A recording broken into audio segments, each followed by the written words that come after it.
Most salespeople believe that they have empathy, but if you make any of these 3 mistakes, you actually don't. And let me show you how to fix them with their surprising lesson from a UFC fighter. True story. Talking to prospects, I used to think that doing discovery was about checking boxes on a list. Do they have budget? Do they have authority? What's the timeline? This kind of stuff. And I have a story that made a massive change in how I look at my customer conversations. I once went to a seminar with the French famous UFC fighter.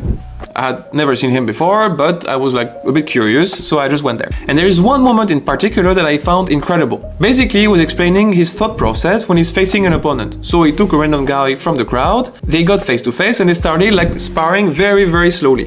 And what the fighter, the UFC fighter, was telling us was everything that was going through his mind. And in 20 seconds, he had found a way to KO the other guy just based on what he had seen so far. It was incredible. It completely blew my mind. The key was how observant he was to his opponent. In sales, empathy is not about checking boxes. It's understanding the prospect so well that we ask the right questions. But if you make any of these 3 mistakes, you actually don't have empathy.